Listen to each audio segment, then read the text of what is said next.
on est nickel. Bon, on va rentrer dans le vif du sujet. Donc, comme je me le disais, bienvenue dans cette première masterclass de Bivouac qui aura pour thème les secrets des marinades barbecue. Alors, je vais vous expliquer un petit peu comment ça va se dérouler. Il y aura voilà, toute une série d'explications que je vais vous donner. C'est une masterclass technique. Restez bien jusqu'à la fin parce qu'à la fin, il y aura une surprise. Je vous ai réservé une surprise uniquement pour les personnes qui ont regardé la masterclass. Donc, restez bien jusqu'à la fin. Je vais essayer d'être assez concis. Si vous avez des questions, je ferai une session de questions-réponses à la fin de mes explications. Et donc, voilà, gardez bien vos questions, parce que bon, je ne sais pas avoir le nez sur le chat en même temps que je vous donne les explications. Donc, retenez bien vos questions, on y répondra à la fin. Alors, donc la première chose quand on parle de marinade, c'est de faire bien la différence entre les marinades et les rubs. Alors, souvent, on utilise de plus en plus les rubs qui sont d'origine d'une culture barbecue qui vient plutôt des États-Unis, en tout cas nord-américaine. Et donc tout ce qui est rub, ce sont des mélanges d'épices basés majoritairement sur du sel et des épices et qu'on va venir appliquer en surface sur les aliments. Le but étant de former une croûte, une pellicule de protection qui va non seulement aromatiser la viande, mais en plus va former cette croûte qui va essayer de maintenir un maximum de jutosité à l'intérieur de l'aliment lors de la cuisson. La marinade, c'est pas du tout la même chose. Et donc c'est souvent le problème, c'est souvent ce que je vois sur les réseaux, c'est pour ça que j'ai voulu faire cette masterclass, c'est que souvent les marinades sont mal utilisées, ou on en fait un petit peu n'importe comment, ou en tout cas les personnes pensent faire une marinade et ça n'est pas réellement une marinade. Alors la marinade, quel est son intérêt? L'intérêt de la marinade, lui, c'est aussi d'apporter du goût, de la saveur à la viande, parce qu'il y a plein de parfums, plein de techniques, de choses qu'on peut utiliser dans une marinade pour pouvoir développer les arômes et sublimer un petit peu vos plats. Mais l'autre argument principal aussi, c'est de changer la structure moléculaire de vos aliments. Et donc, bien sûr, le rub pourra le faire parce qu'il y a du sel et donc ça va attaquer la viande. Et donc ça modifiera la structure moléculaire, mais beaucoup moins qu'une marinade qui, elle, va être appliquée plus longtemps et va agir beaucoup plus en profondeur sur nos aliments. Alors, la petite parenthèse avant d'aller plus loin, attention de ne pas confondre une marinade avec un badigeon, un glaise ou même une saumure. Voilà. Une marinade, c'est quelque chose qui est prévu pour aromatiser et changer légèrement la structure. Voilà. Si on prend une saumure, là, c'est tout à fait différent parce que là, le but, c'est principalement de rentrer vraiment complètement à l'intérieur des aliments en jouant sur le sel. Et ici, ça n'est pas le cas. Alors, qu'est-ce qui compose une marinade? On a 4 familles de produits qu'on peut retrouver dans une marinade. Voilà, on ne va pas toujours tous les retrouver, mais ils sont constitués de 4 éléments. Une bonne marinade est constituée de 4 éléments. Le premier élément, c'est un acide. Voilà. Pour avoir une marinade, il faut avoir un élément acide à l'intérieur de sa marinade. Alors quand je parle d'acidité, on va penser forcément à des choses comme le vinaigre. Voilà. Même si je vous dirais on n'utilisera pas du vinaigre blanc, on va plutôt privilégier un vinaigre de cidre par exemple.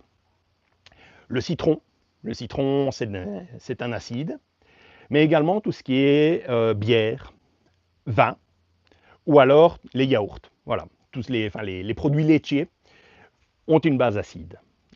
Et donc, on va se baser sur ce corps acide qui, lui, va être là parmi les 4 éléments pour aller décomposer la structure de la viande. Donc, c'est lui qui va attendrir la viande. Et donc là, il y a un point important à savoir, c'est que tous ces éléments acides n'ont pas le même pH. Et donc, un citron sera beaucoup plus acide qu'un vin. Et donc forcément, plus vous allez sélectionner un acide qui a un pH bas, plus vous aurez une tendance à attaquer plus agressivement votre aliment. Donc ça, il faut être vigilant. Il faut être vigilant. Et donc le type d'acide que vous allez utiliser va influencer la durée de marinade. Et ça, on aura l'occasion d'en reparler. Bien entendu, en plus du fait d'attaquer cette structure acide, donc d'attaquer la molécule de la viande, ça peut et ça va forcément apporter du goût. Surtout si on commence à travailler au niveau du citron, on peut très bien partir sur du citron vert. Ça apportera une autre saveur. Quand on travaille avec des bières, forcément, vous avez un panel d'arômes qui s'accompagne de l'utilisation de ces bières.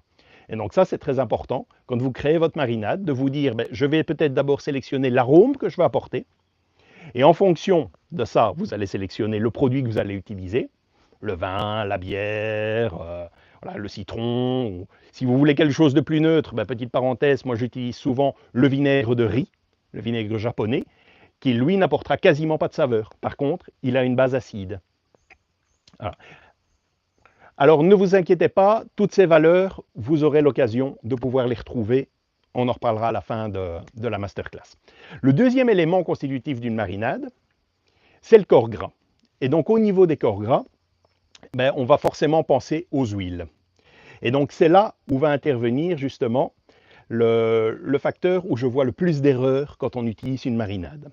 Alors là, je fais une parenthèse. Ceux qui ont suivi l'épisode sur les huiles barbecue, mon épisode de bivouac, je vous mettrai le lien pour le replay pour pouvoir aller voir cette vidéo où j'explique vraiment chacune des utilisations des huiles. Je vous y explique que les huiles ont un point de fumée. Et donc ce point de fumée, il ne faut pas le passer. Parce que si on passe ce point de fumée, donc cette température, ce seuil, l'huile va se dégrader. Voilà. Et donc elle va se dégrader en termes de qualité gustative, mais elle peut même devenir toxique. Et donc souvent, je vois des gens qui utilisent des marinades, forcément, qui dit marinade dit huile. Vous allez faire des marinades, vous allez mettre de l'huile. Vous badigeonnez vos aliments avec votre marinade, et puis vous êtes tout fier de prendre par exemple vos brochettes de poulet et d'aller les mettre au-dessus de la braise en cuisson directe. Si vous mettez une viande qui a été marinée en cuisson directe, vous avez toutes les chances de passer le point de fumée. Et donc là, on en vient justement à ce deuxième facteur où on sélectionne son huile en fonction du côté gustatif qu'on veut avoir, mais également aussi en fonction de la technique de cuisson qu'on veut aborder. Alors pour petite mémoire, et là je consulte quand même mes notes pour ne pas vous dire de bêtises, si je prends une huile d'olive, on va avoir une température de fumée d'environ 160 degrés, c'est quand même très bas, c'est très très bas. Si vous êtes en cuisson indirecte, il n'y a pas de problème, vous allez avoir régulé ne pas être à 160. Si vous vous mettez en cuisson directe, vous avez toutes les chances de passer ce seuil de 160. Et donc si vous vous dites, je vais faire de la cuisson en direct, choisissez un autre type d'huile. Et donc là, il y a toute une panacée et tout un panel qui va être graduel, sachant que l'huile d'olive, dans celle qu'on peut utiliser, est généralement la plus basse et la plus risquée en termes de point de fumée. Et si vous voulez monter très haut en point de fumée, vous avez l'huile d'avocat. Voilà, l'huile d'avocat de mémoire, enfin non pas de mémoire, et puis l'huile d'avocat, c'est 270 degrés. Voilà, donc là, avec de l'huile d'avocat, vous pouvez y aller en cuisson directe. Donc sélectionnez bien votre huile en fonction de votre type de cuisson. Alors, la petite parenthèse, le ratio, plus ou moins gardé en mémoire quand vous réalisez votre marinade, c'est 1/4 d'acide pour 3/4 d'huile. Voilà, ça c'est un petit peu la base. Après, vous pouvez expérimenter, vous pouvez tester par vous-même en fonction du résultat que vous voulez obtenir. Alors l'huile, qu'est-ce qu'elle va avoir comme effet? Elle va avoir deux vecteurs. Le premier, c'est qu'elle va avoir tendance à créer une pellicule autour de l'aliment. Elle va avoir un effet hydrophobique. Et donc, en fait, ce qu'elle va faire, c'est qu'elle va bloquer un peu l'humidité qui est dans la viande et l'empêcher de ressortir. Et donc ça a un intérêt certain parce que ça va éviter à vos aliments de se dessécher lors de la cuisson. Et le deuxième gros intérêt de l'huile, enfin des huiles, le deuxième gros intérêt des huiles, c'est que c'est un vecteur de propagation d'arômes. Voilà. Les huiles, elles vont non seulement capter un maximum de saveurs venant du troisième élément qu'on va venir mettre et qu'on verra après, qui sont les épices, et en plus de ça, elle a une grande capacité à accrocher les molécules de fumée. Donc justement, quand je vous dis marinade, pensez à travailler en indirect, d'où l'intérêt. Vous allez travailler en indirect, vous allez pouvoir fumer, avoir des arômes de fumée. Vous ne passerez pas ce fameux seuil de température de fumée. et vous aurez ben, voilà, des qualités gustatives nettement plus élevées que si vous faites une cuisson en direct sans justement ces huiles. Donc on retient bien ça, le petit point pour le moment. La base acide pour attaquer, attendrir la viande, les huiles pour protéger, garder la jutosité et propager les saveurs tout en ayant comme point d'attention le fait de ne pas passer le seuil de point de fumée. Et donc comme je vous le disais, le troisième élément d'une marinade, alors lui, ben forcément, j'ai envie de vous dire, il pourrait être facultatif, mais si vous ne le mettez pas, vous n'apporterez que très peu de saveur à un aliment. Et donc forcément, l'intérêt d'une marinade, c'est quand même principalement d'apporter du goût. Et donc ce sont les épices. Alors là, au niveau des épices, ben, deux écoles, et vous pouvez les mixer. Épices secs, épices séchées ou herbes fraîches. Si vous utilisez les épices séchées, voilà, je vous conseille vraiment de torréfier vos épices, donc les passer à sec, à la flamme, vous les mettez dans une cocotte, vous les placez ça au-dessus de votre feu un tout petit peu avant, ou même à la poêle, comme vous aurez tendance à préparer votre marinade à l'avance, et vous pouvez les passer au pilon. Voilà, vous passez un petit peu au pilon, ça va vraiment décupler les arômes, et vous aurez vraiment beaucoup plus de parfum. Si vous travaillez avec des herbes fraîches, vous allez chercher à avoir les huiles essentielles qui sont contenues justement dans ces herbes fraîches. Donc choisissez le moment de la cueillette pour avoir un maximum de substances volatiles aromatiques que vous allez venir mettre dans votre marinade. Et c'est là où l'huile va intervenir et jouer vraiment le complément par rapport à vos herbes fraîches. C'est que l'huile va avoir cette capacité à capter les huiles essentielles et donc justement à éviter que ces huiles volatiles ne s'échappent de votre marinade. Elles vont rester dans l'huile et le principe de l'huile qui va être en contact avec votre aliment va transférer justement tous ces arômes que vous avez recherché à créer dans votre marinade. Alors bien entendu, certains épices ont des vecteurs antibactériens, hein, voilà, j'en ai déjà parlé pour les rubs. Si on met des graines de moutarde, par exemple, c'est pas pour rien qu'on en retrouve dans plein de rubs, c'est un antibactérien naturel. Voilà. Des graines de cumin, voilà, il y a beaucoup d'herbes comme ça qui sont séchées, qui vont vraiment pouvoir jouer un rôle antibactérien. Et ça, c'est très important, on en reparlera juste après, parce que je vais vous parler d'abord du quatrième élément qui constitue une marinade. Alors, lui, il est facultatif. C'est le sucre, en tout cas un sucrant.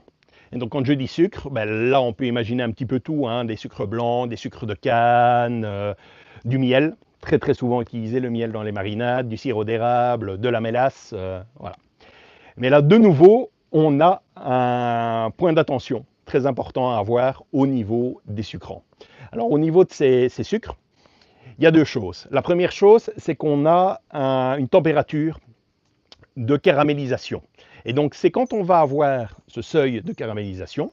Alors, pour mémoire, si je prends par exemple du sucre de canne, son seuil de caramélisation est entre 160 et 170 degrés Celsius. Et donc, ce sucre, on va chercher à ce qu'il caramélise, parce que c'est à ce moment-là qu'il va développer aussi des arômes. Alors, vous me direz, pourquoi est-ce qu'on met du sucre? Eh bien, donc là, il y a deux choses. Soit pour apporter du parfum supplémentaire, et donc là, on va s'orienter sur de très bons sucres, comme le sucre de canne, en type rapadura, par exemple, le miel. Ou alors, si vous ne cherchez pas à apporter des arômes supplémentaires, travaillez avec du sucre blanc. Là, vous avez beaucoup moins de risques en utilisant le sucre blanc, mais vous n'apporterez pas d'arôme. Mais l'avantage du sucre, c'est qu'il va contrebalancer l'acidité.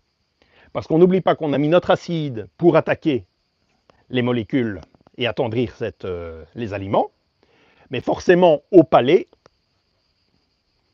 l'acide a quand même tendance à attaquer aussi un peu le palais, et donc forcément on va contrebalancer ça en mettant du sucre dans la marinade. Donc là, même chose, choisissez bien votre sucre en fonction des arômes que vous voulez avoir ou pas. Le problème du sucre, c'est qu'en dehors de son seuil de caramélisation, il a une température à partir de laquelle il brûle. Voilà. Et donc là, je vais vous en citer trois. Le miel a une température où il brûle, il carbonise à 160. le sucre de canne à 180 et le sucre blanc à 210. Et donc, on en revient, on n'a pas uniquement le problème du point de fumée de l'huile, on a également le problème du point de caramélisation et de carbonisation du sucre. Voilà. Et donc, quand vous créez une marinade, sélectionnez votre méthode de cuisson. En fonction de la méthode de cuisson, sélectionnez ce que vous allez mettre comme huile et comme sucre. Voilà. Quand vous aurez créé vos recettes, vous allez voir ça assez simple en se disant, ben voilà, j'ai des seuils. Si vous êtes en cuisson indirecte, pas grand risque, hein, j'ai envie de dire, si on ne passe pas les 160, vous me faites une bonne cuisson en low and slow, 110, 120, 130, 140, vous n'aurez aucun problème, quel que soit le type d'huile, quel que soit le type de sucre.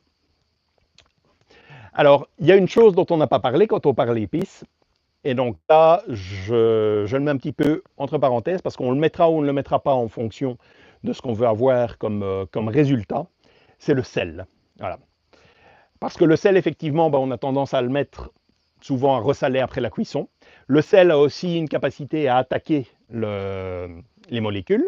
C'est d'ailleurs pour ça qu'on l'utilise dans les rubs. Mais ce sel, il faut pouvoir le doser. Et ça peut être parfois compliqué parce que quand vous salez une viande, on ne va jamais excéder les 2%, grand maximum, les 2% de salage. Et donc forcément, quand vous mettez ça dans une marinade, ça peut être compliqué parce que quelle est la proportion de ce qui va rentrer en contact avec votre aliment. Et en plus de ça, on n'oublie pas que la marinade va rester en contact beaucoup plus longtemps avec l'aliment qu'un rub qu'on va placer juste avant la cuisson et qui aura son effet un peu bloqué lors de la cuisson. Et donc, quelque part, si on en met trop, on risque d'avoir un effet de saumurage. Et ce n'est pas ce qu'on recherche. Voilà.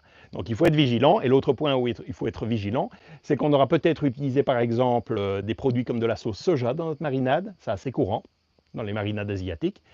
Et la sauce soja contient déjà énormément de sel. Voilà. Donc ça, il faut être très vigilant. J'ai envie de dire, voilà, ça dépend un peu de votre palais et de vos habitudes. Moi, j'ai un peu tendance, j'en mets toujours, mais j'en mets toujours très peu pour me permettre de pouvoir ressaler au service en fin de cuisson. Alors, en dehors de ces 4 aliments qui sont vraiment une espèce de base, il y a une famille d'agents, ce que j'appelle les agents attendrisseurs de la viande, que l'on peut ajouter à une marinade. Voilà, on peut ajouter des fruits aux marinades. Mais pas n'importe quel fruit. Et donc, on a des fruits qui contiennent des enzymes. Et donc, ces enzymes naturelles ont un effet attendrisseur très, très, très puissant sur les aliments. Et donc là, par exemple, on va retrouver le kiwi. Et donc, le kiwi, lui, il contient de la l'actinidine, voilà, donc qui est un puissant attendrisseur. On a l'ananas. Et donc, l'ananas, c'est de la bromélaïne. On a la papaïne. Il y a également la figue. La figue est très puissante au niveau attendrisseur. Et donc là, j'ai envie de faire vraiment quand même une grosse parenthèse parce que soyez très très vigilants si vous utilisez ça. Parce que c'est très très très puissant. Et donc à un moment où vous allez en mettre dans votre marinade, vous allez devoir réduire votre durée de marinade, mais drastiquement. Voilà, j'en reparlerai dans le point suivant quand on va parler des durées, mais ça, il va falloir vraiment, vraiment réduire. Et alors, l'autre point très, très important, il faut utiliser des fruits frais. Il y en a beaucoup qui utilisent du jus de fruits. Je vois passer plein de marinades où on dit « j'ai mis du jus d'ananas ». Si votre jus d'ananas n'est pas un jus d'ananas frais, que vous avez pressé un quart d'heure, une demi-heure avant, ces enzymes disparaissent. Voilà. Et donc, ça apportera du goût, effectivement. L'ananas est intéressante, ça va apporter du goût, mais ça va aussi apporter du sucre. Hein. Donc, attention aussi à la sucrosité. Hein. Si on utilise, par exemple, des fruits, on va éviter de mettre un sucrant en plus, sauf si vous avez vraiment, comme on dit, une bouche sucrée. Mais donc ça, il faut être vigilant. Donc, attention à la sucrosité, attention à la durée de marinade quand on utilise les fruits, et surtout, utiliser des fruits frais. Si on n'utilise pas des fruits frais, ça ne sert à rien. La mangue également, oui. Je vois que je l'avais oublié, mais je vois que Gaëtan me l'a rappelé. Et donc, tout ça a différents facteurs. Hein. Voilà. Et donc, forcément, ça peut être aussi très puissant en termes de goût. Donc, ça vaut parfois la peine de ne pas le surdoser. Faites vos essais en y allant très léger sur les proportions de fruits. Alors, maintenant, on va parler un petit peu technique d'utilisation et de préparation de ces marinades. La première chose, quand vous préparez une marinade, pensez à l'émulsionner. Donc, l'émulsionner, c'est pas bien compliqué. Soit si vous avez un fouet, vous passez un petit coup de fouet dans votre marinade, un petit peu comme si vous prépariez une vinaigrette. Voilà. Ça doit un peu blanchir. Donc, vous allez venir fouetter rapidement.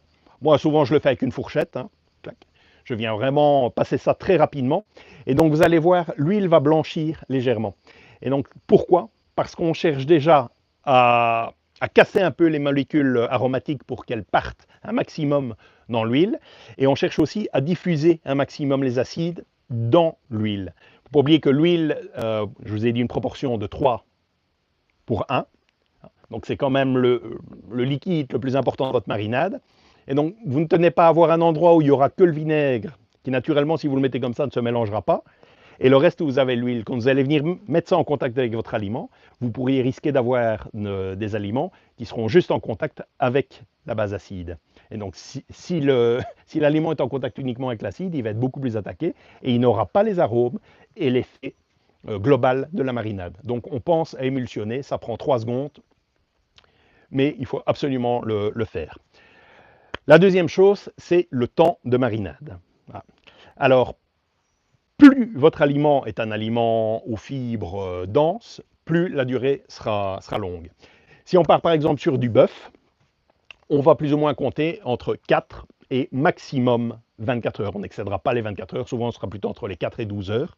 On ne passera pas les 24 heures. Voilà. Si je suis sur des viandes blanches, 1 à 8 heures, un poulet par exemple, vous allez travailler un poulet pour des brochettes, 1 heure, 2 heures de marinade, ça peut être largement suffisant, mais vous pouvez pousser plus loin si vous êtes sur des morceaux un peu plus durs. Et si vous êtes vraiment sur des choses très fragiles, comme du poisson, j'ai envie de dire qu'une demi-heure à 1 heure, 1 heure 30, c'est largement suffisant. Et alors ne surdosez pas trop vos acides si vous êtes sur des aliments fragiles comme le poisson, parce que sinon vous allez me dire que ça a cuit. Alors ça n'aura pas réellement cuit. Ce que vous appelez ça a cuit, c'est l'effet de l'acidité. Voilà. Et donc, on va avoir tendance à utiliser soit des temps de marinade très très courts et de sélectionner vraiment des acides qui sont peut-être beaucoup plus légers en termes d'attaque, ou alors vraiment, comme je vous dis, voilà, une marinade de 30 minutes. On n'excède pas. Si vous essayez par exemple de mariner des Saint-Jacques, ça c'est la petite parenthèse, que je le fais régulièrement, 10 minutes maximum. On ne va pas aller plus loin, sinon voilà, vous allez abîmer, dénaturer vraiment votre produit. Alors, au niveau de vos marinades, toujours bien penser que la marinade doit être un maximum en contact avec votre aliment. Et donc, on va mélanger forcément notre marinade aux aliments, mais il faudra penser voilà, régulièrement en fonction de vos découpes à retourner, secouer un petit peu tout ça, revenir mélanger pour dire qu'on n'est pas, par exemple, un morceau d'aliment, un morceau de viande qui reste en contact avec la paroi du contenant et qui risque de ne pas avoir le même effet. La marinade n'est pas le même effet sur l'entièreté de la pièce et sur l'entièreté de vos morceaux. Donc ça, pensez-y. Pensez, en fonction de votre durée, à secouer, à mélanger. Alors, je vais vous parler un petit peu de quelques techniques un petit peu avancées que vous pouvez utiliser pour aller plus loin au niveau de vos marinades. Et donc, une des premières dont on peut parler, et qui est sans doute une des plus chères aux Français, voilà, c'est le kebab. Voilà. Quand on vous dit kebab, on vous dit souvent marinade à base de produits laitiers. Et c'est le cas notamment, par exemple, du fameux fried chicken. Voilà, le fried chicken a été attaqué par une base acide à base de produits laitiers. Et souvenez-vous, vous avez peut-être déjà vu passer des recettes où on utilise par exemple du lait Ribot. Le lait Ribot, qu'est-ce que c'est? C'est un lait qui a un taux d'acidité plus élevé. Il a été travaillé pour avoir un taux d'acidité plus élevé. Et donc forcément, lui, il a 2 avantages. L'avantage, c'est que déjà, le produit laitier a aussi des enzymes qui vont jouer un petit peu comme les fruits. Ils vont attaquer la viande. Mais en plus de ça, ils ont une acidité naturelle. Et de plus, si on part sur des produits type, oui, les laits aigres, les laits ribauds, voilà, vont attaquer beaucoup plus, hein. Ce sont des choses qu'on retrouve dans beaucoup de cultures orientales, indiennes. Ils travaillent toujours avec ça. Voilà, pas juste pour le plaisir, mais vraiment parce que c'est quelque chose de puissant en termes de marinade. Ça aura un effet, même si le pH est plus élevé qu'un citron, par exemple, comme il y a ces fameuses molécules en plus, comme pour les fruits, on va avoir un effet attendrisseur très puissant sur l'aliment. Donc ça, c'est très intéressant à utiliser dans vos marinades.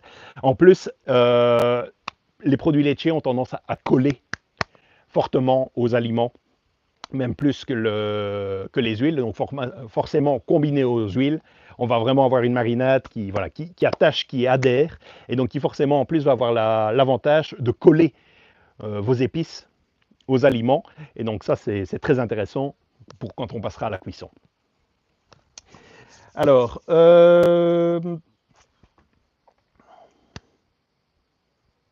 les fruits, ben ça je vous en ai parlé, hein, donc attention à la durée, attention à la puissance. Vous pouvez, par curiosité, faire le test. C'est quelque chose que je fais lors des stages. Et qui est, d'ailleurs, je fais un petit clin d'œil à Nico qui nous l'avait fait découvrir. C'est de mixer ou de prendre voilà, un jus frais d'ananas ou de kiwi et de le tester sur un morceau de viande. Voilà, quitte à le laisser et à regarder un petit peu l'état de dégradation et d'attaque de l'aliment. Vous allez voir, c'est très spectaculaire.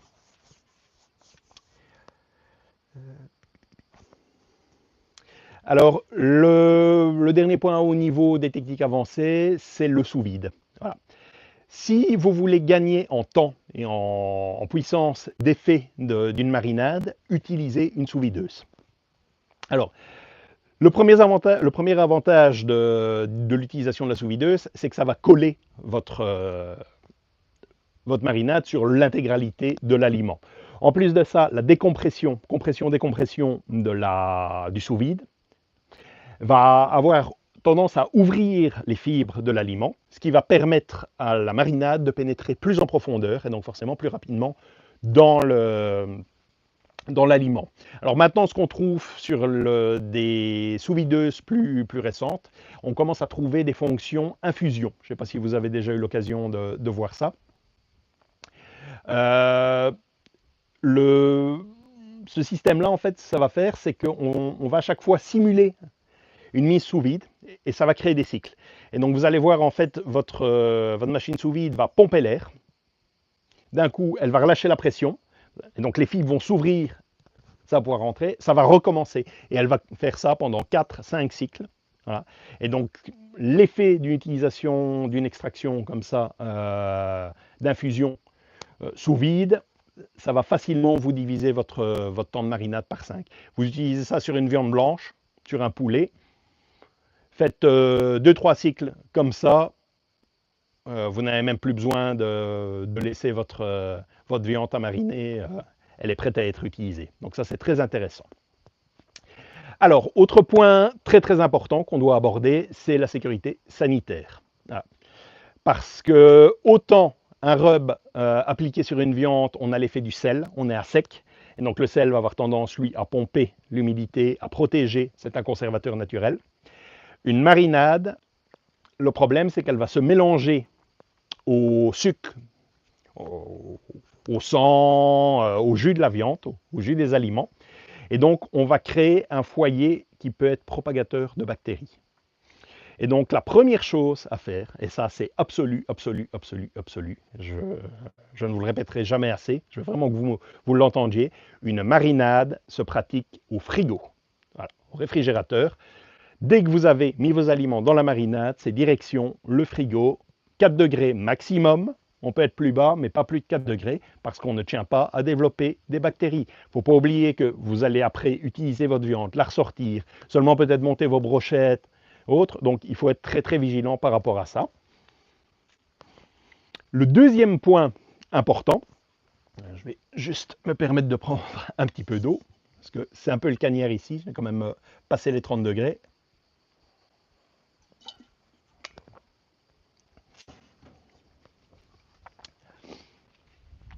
Le deuxième point important, au niveau de cette sécurité alimentaire, c'est on ne réutilise jamais une marinade. Jamais, jamais, jamais, jamais. Quoi qu'on vous dise, ne le faites pas. Voilà. Comme diraient certains, il y en a qui ont essayé, ils ont eu des problèmes.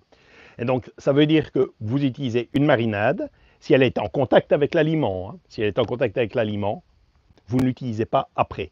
Ce qu'on peut faire, par contre, c'est l'utiliser directement après pour faire un badigeon. Voilà. Mais dans ce cadre-là, on va devoir veiller à une chose, c'est qu'on va devoir la faire bouillir, et donc la faire chauffer. Et donc là, attention, c'est qu'on va juste l'amener au point d'ébullition, on ne va pas chercher à aller plus loin.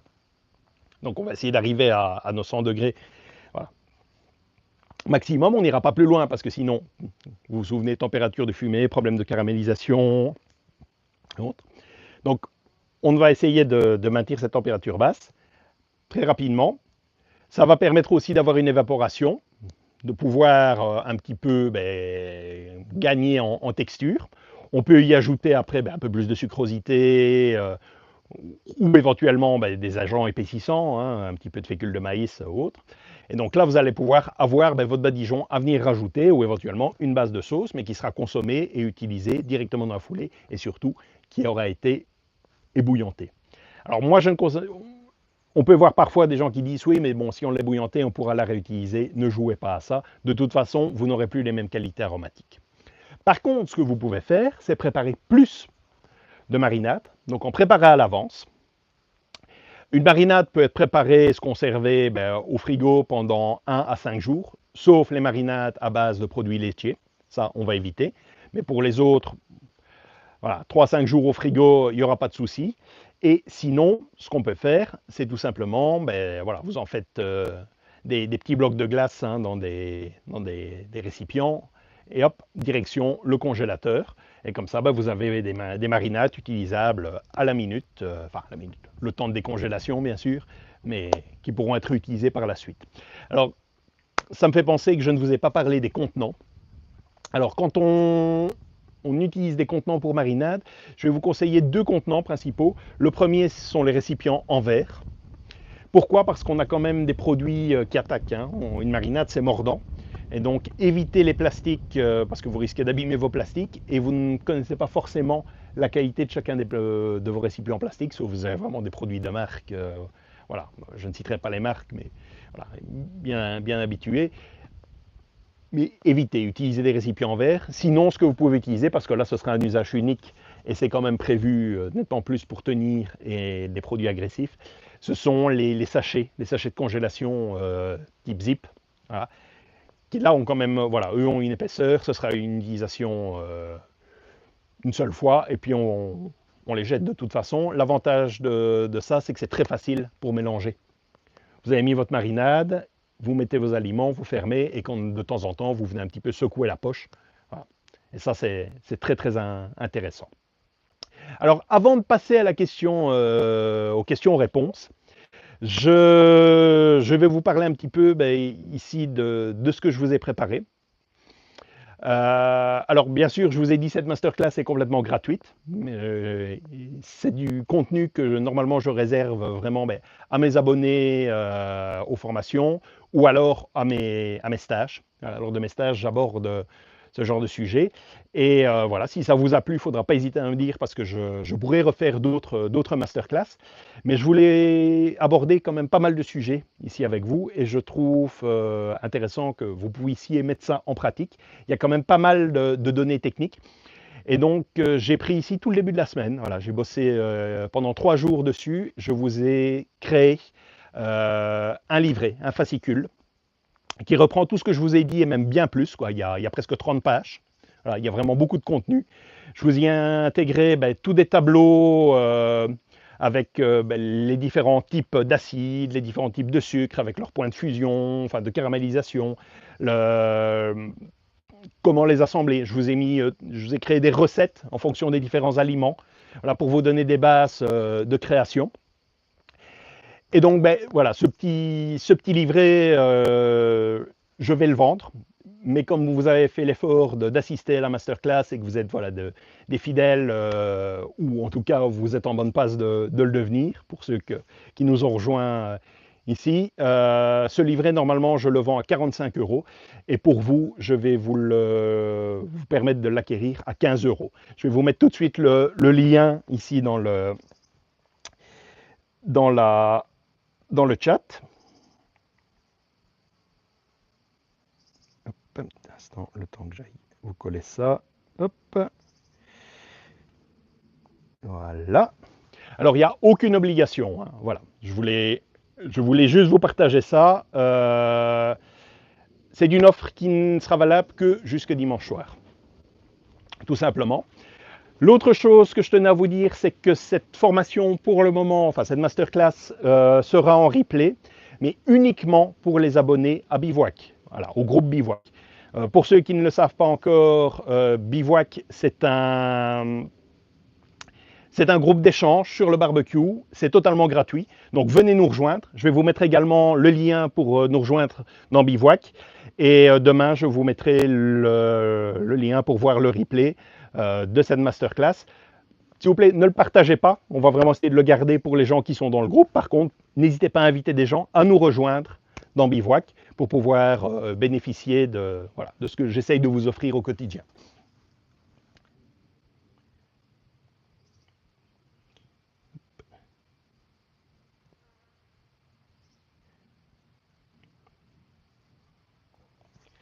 Hop. La petite pause boisson avant de continuer. Si j'ouvre le Yeti, ça ira mieux.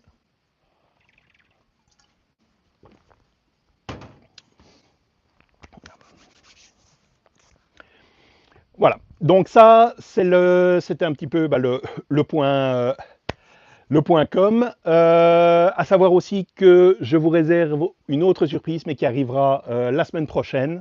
Mais c'est autre chose, donc je vous garde ça pour la semaine prochaine. Ici, donc, c'était le guide, et pour ceux qui veulent voir la rediffusion, vous pourrez aller dans Bivouac, la consulter gratuitement, et le guide, je l'ai dit, ben voilà, offre exclusive jusque dimanche soir, 15 euros au lieu de 45 euros pour consulter ce guide. C'est un PDF, donc voilà, vous le téléchargez, vous l'avez pour vous. Il est très très très complet, j'ai mis énormément de valeur, vous allez voir, et n'hésitez pas à m'envoyer des messages pour me faire un retour, ça me fera toujours plaisir.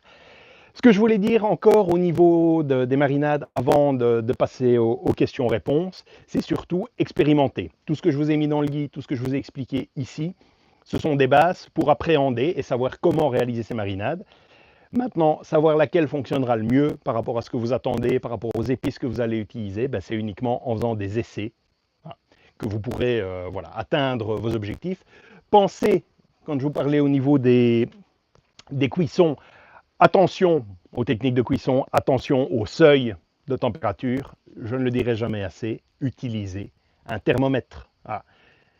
Même avec un thermomètre comme celui-ci, de contact, vous pouvez aller vérifier une température de surface d'un brasero plancha. Si vous êtes sur un barbecue, travaillez en indirect. Vous n'aurez pas de souci si vous avez un doute sur vos températures par rapport à votre marinade.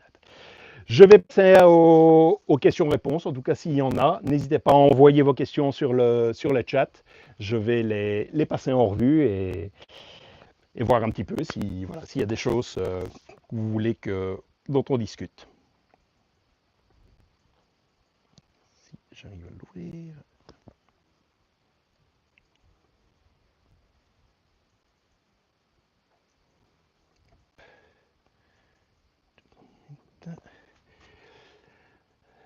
Alors, je vais regarder un petit peu si on avait quelques questions déjà avant, mais je pense que...